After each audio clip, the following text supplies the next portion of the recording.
everyone. Welcome to Let's Talk About It. I'm Marquita Mansfield, and I'm sitting here today with Erica Wilson from the Olive Branch Counseling Center. Thank you so much for joining us. Thank you for having me. We have a great topic to discuss today, anxiety. Yes.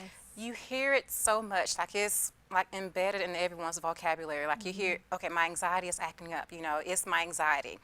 But I don't think a lot of people know that there's a distinct difference with anxiety as opposed to anxiety disorder. Right. So can you just give us a little background on what is anxiety? Yeah, so just the plain anxiety, if we're talking about day-to-day life, everyone has some form of anxiety. Whether it's the fear of speaking, the fear of getting in front of a lot of people and talking about something you're not comfortable with, or maybe you're an athlete and you're getting ready to go play a game and you get those butterflies in your stomach. That is a form of anxiety, and that is something that's normal, typical performance anxiety or social anxiety. The difference between just everyday anxiety, which I believe everybody has a touch of, and anxiety disorder is where it takes over your day-to-day life. Right. You're struggling so much. It's not something you can get rid of by just going out there doing it and then praising yourself for, hey, I went out, I did it, I felt a little nervous, but I was able to overcome. Right. It more consumes you. It more consumes a day-to-day life, and you start to see how it affects you mentally, emotionally, and physically. Right. So what are some characteristics of someone who has an anxiety disorder? Some symptoms that these clients or individuals that I have seen in my practice, they have the racing heart, the shakiness of their limbs, the change in body temperature. Sometimes they'll experience headaches. Sometimes they experience stomach aches, the physical symptoms. They have these things. It gets so severe that's when it's starting to affect the day-to-day life rather than just that typical everyday, I'm a little nervous about doing something that's different for me. Right. So with anxiety and anxiousness, is there really a difference between the two? Anxiousness, I would say, is just that nervousness feeling of, getting on a television show, doing something that you're uncomfortable doing, but still being able to function and fully do that job and that task. Right. When you have that anxiety, sometimes it prevents people, or it can be debilitating and they just can't do it or they won't do it. A lot of people may try to avoid doing things when they have full-blown anxiety versus just a little bit of anxiousness about doing something. Right. So with anxiety, when do you feel it? Like, does it just randomly occur? Do people realize that, they're actually feeling it? When do you feel it, if that makes sense? Yeah, I would say it depends. It depends on if you have been diagnosed with an anxiety disorder. You definitely know when it's coming on. Yeah. An anxiety attack is something that may come up and sneak up on you, and you're not sure where it's coming from or why you're having the anxiety attack. Typical anxiety is just, I know I'm about to get up and do an oral presentation. Right. I feel nervous about that. My stomach is a little upset about that. My head's a little hurting. I'm a little shaky, but I know I'm going to be able to do it. Right. That anxiety, again, you have to think about what other physical symptoms are you dealing with? What emotional symptoms are you dealing with? And am I able to physically overcome that feeling and be able to do it without avoiding that situation? Right. And you brought up a topic, anxiety attack, and then you have panic attack. Right. What's the difference if there is one? Well, they're very similar, very similar. Anxiety attacks are more of, we've talked about the symptoms, the shaking hands, the racing heart, the chest, the hard ability to catch a breath, the change in the body temperature. Those are all symptoms that mimic a panic attack as well. Right. However, a panic attack, again, sneaks up on you very quickly. We're not sure where it's coming from. And then we're also thinking doom and gloom. So panic attack is that more of, my heart is racing so fast, I'm guaranteed that I'm having a heart attack. So we go from logical thinking to catastrophic thinking in a very quick amount of time. Right. I would say that's the biggest difference that the two have, but they share very similar symptoms. Right, right. We got some good stuff. We'll be right back on Let's Talk About It.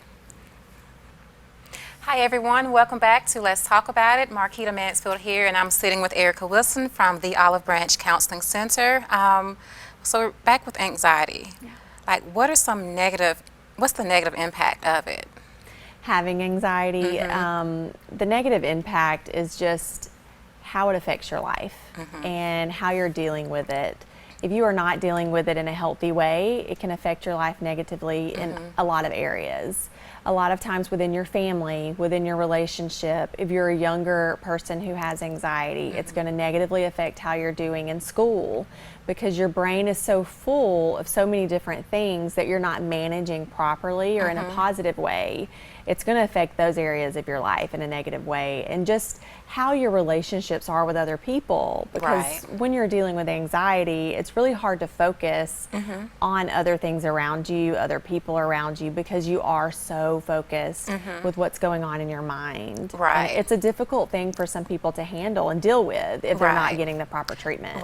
And I, imagine a high schooler who's in the process of transitioning from the high school setting to the college setting, and they haven't had just got a hold onto their anxiety. They know what it looks like, but they don't reach out. They feel that there may be a stigma attached. Something is wrong with me. So, for example, what would you say to someone, an incoming freshman, like how to effectively deal with it? Actually, I have quite a bit of clients right now that are seniors. This is that time of year. They're getting ready to go off to college. They have some anxiety about what that transition is going to be about. A lot of that anxiety is just simply, I'm leaving high school, I'm transitioning to an independent part of my life where I'm fixing to move maybe to a different city, maybe to a different state. And what we're working on is more so not making it such this big deal, not manifesting all these things in their mind of what could this be like? What if this happens? What about my parents being 4 hours away or however long? It's such a huge thing to think about. But if they really focus in on, I've just graduated high school, my next step is to move into college, learn what that's about, figure it out, figure out who I am in this different stage of life. Nothing hugely is changing other than your location and where you're going to school. And just have more of that big picture mindset. I know when I was in high school ages ago, like, some of my peers, they're like, oh my gosh, I can't wait, to escape from the house. I'll be free, independent, no rules. And here I am.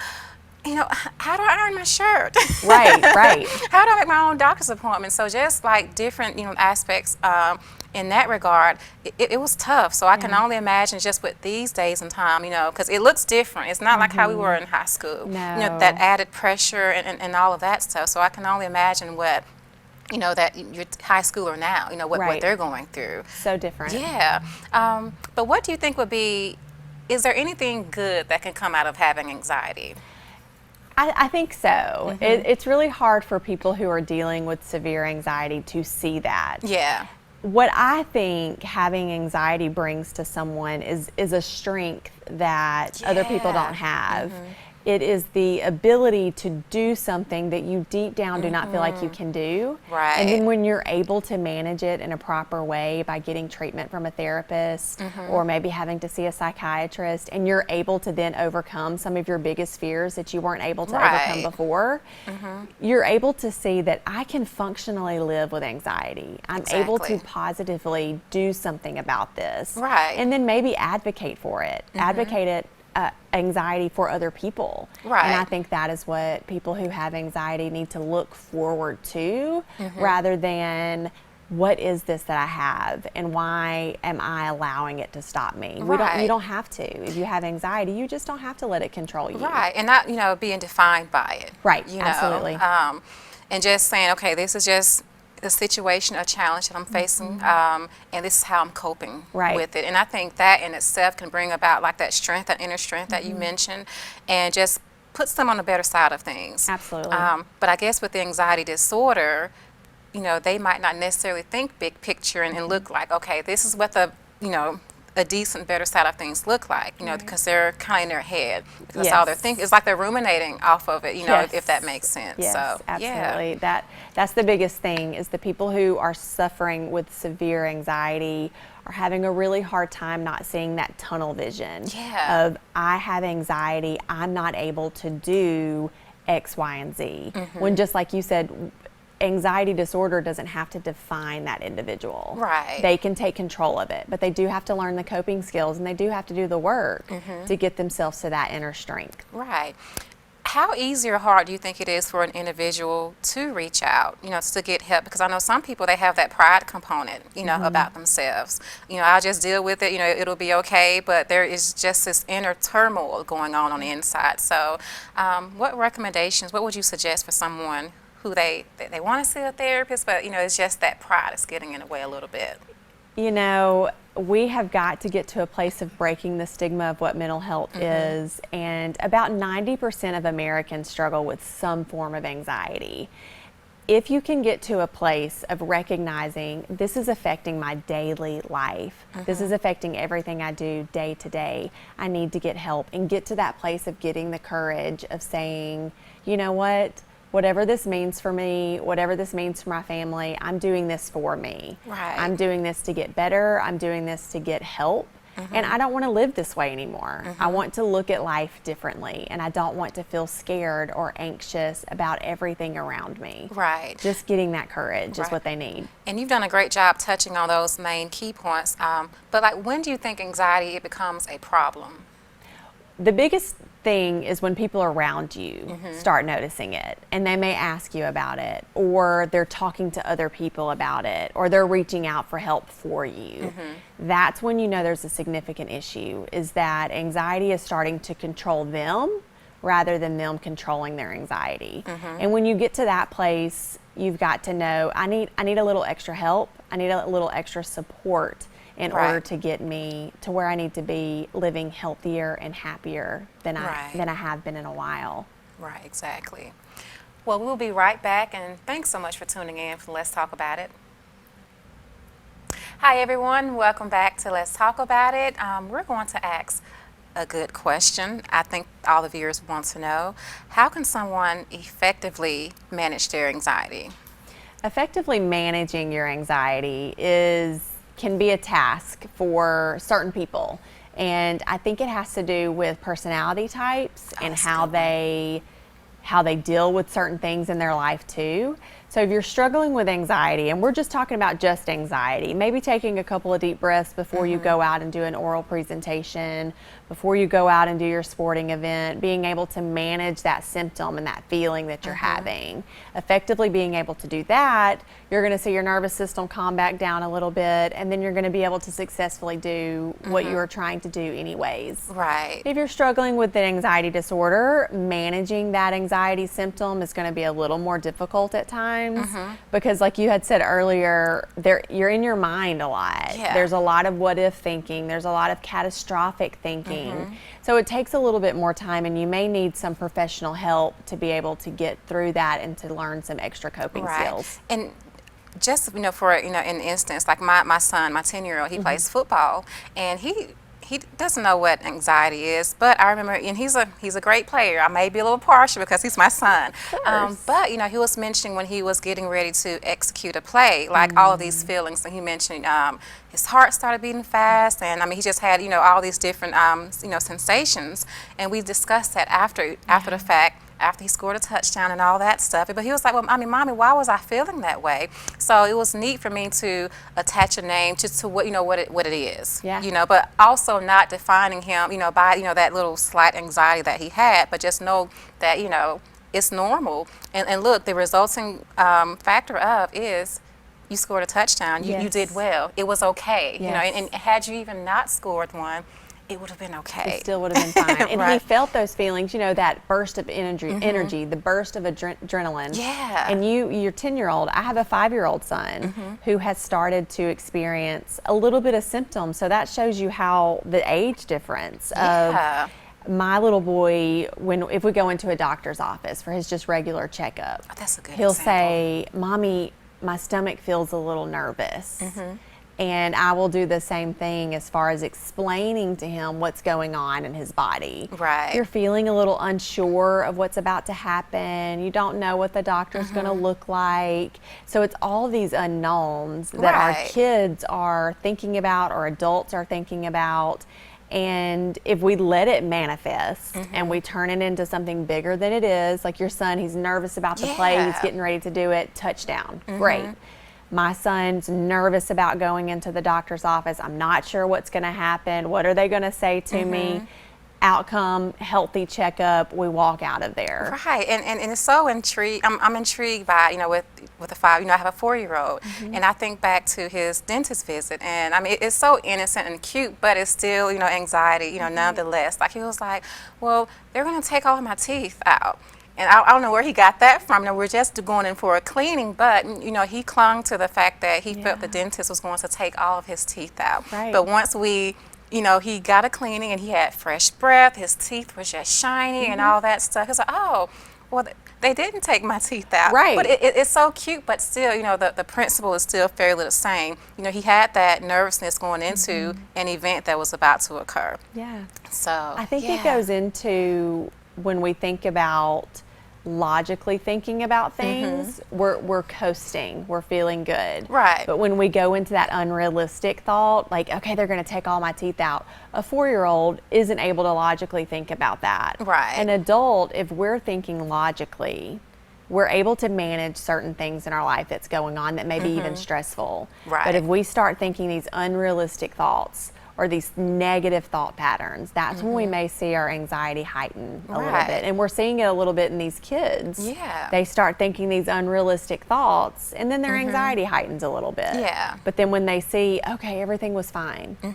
they're able to say, I can do it again next Yeah, time. and it's good to have, parents who pick up on that, because just imagine, even stemming from a dentist visit or doctor's visit, and it's not really being handled or there's no conversation surrounding it, imagine how it can compound and manifest into their in their adulthood. I think that's So, huge. Parent support, adult support, friendships, those are going to help you go a long way if you're Yeah. dealing with anxiety. Just being able to speak what you're feeling and what you're going through. And if you have that positive person in your life that's going to be able to help navigate these things with you, Yeah. you can go a long way and feel so much better. Right. So the coping component. So Yes. what are some things that someone can do to cope with their anxiety? A lot of coping skills that I teach my clients are grounding techniques. So, like for example, if I wanted to sit with my feet on the ground and do something to get my brain, my left brain and my right brain to think and be distracted,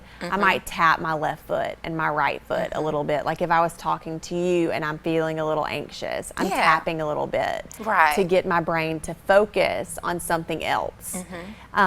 There's another tapping thing where if you tap in between your ring finger and your pinky and just kind of tap a little bit, and in your mind say, I'm okay, I'm doing okay. Right. And definitely deep breathing. Yeah. And when we're talking deep breathing here, a lot of anxious people will breathe from their chest and they breathe, and that's why they've got their tension. But if you breathe from your diaphragm, take that deep breath in, and then if you blow it all the way across the room, maybe Right. take that deep breath in for 4 seconds, blow out for 5 seconds. Right. You're really going to calm your nervous system back down. Yeah, and that's a fun one that I use with my clients, well, an effective one, rather. And when they're breathing out, I tell them, imagine like the issues, whatever challenge, just imagine it just going out with the breath that you That's so take. good. And just me saying that, it's making me feel a little better Yes, too. So it's yeah. so good. And with kids, you can pretend. I call it hot chocolate breathing. Oh.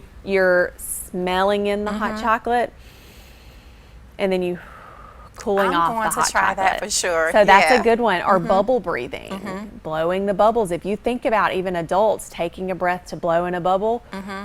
And then blowing it out, it's the same technique. Yeah. But what you're doing is actually calming that nervous system back down to be able to say and recognize this is just an alert to tell me something's wrong, nothing's really wrong, and your nervous system gets back into a line and you're able to self-regulate. Yeah, exactly. Some good stuff. So we'll be right back and talk more about some coping skills on Let's Talk About It.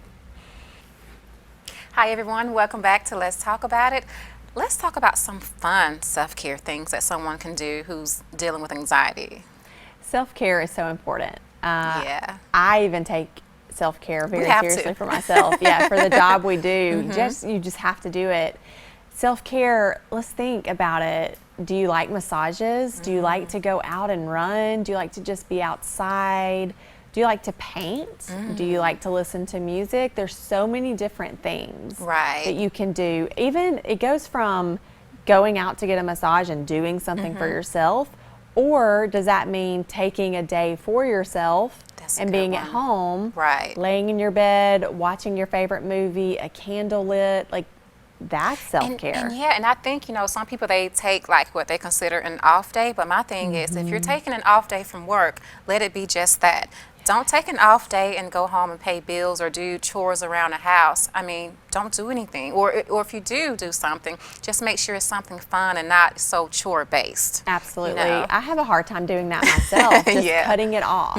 And that's when you know this day is for me, this is going to benefit me, and I'm going to feel good afterwards. Right, exactly. And just a funny example, like I love a good hamburger, I'm just saying. So like I would go and get me a nice hamburger and eat it in my car, and then I go in the house and ask the kids, well, hey, y'all want some noodles or something? I'm just saying, because I know that benefits me. Now, they'll benefit from the overflow of me being, a better self, a better me.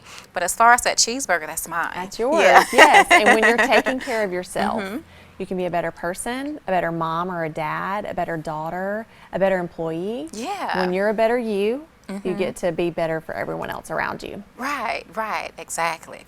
So tell us, from a resource standpoint, like what are some things that that you have going on at your practice that you'd like to share with the audience? For sure. Yeah. I am working at the Olive Branch Counseling Center, and what I would love for you to do if you feel led to is to reach out to me. I can provide any resources for you. I can answer any questions you might have. My email address where you can reach me is info@theolivebranchcounselingcenter.com. I have a Facebook page where you can ask me any questions there. I promote myself on my Facebook page. I provide motivational encouragement through the day on my Facebook page. And it is simply just the Olive Branch Counseling Center is where you can find me on Facebook. I also do something else where I talk about all things mental health on a podcast called the Sweet Success Podcast with Erica and Taylor. We discuss everything mental health. We do a lot of things based on what clients have reached out and asked for and requested, or just what the public is asking for and requesting. So there's a lot of different ways that you can reach out and get some good resources for you if you need it. There's also ways to reach out in your community, and I hope you'll do so. Well, thank you so much for joining us today. You'll have to come back for sure. I will. I will. Well, thank you all for tuning in, and until next time, you take care of yourselves, and we'll see you later. Bye.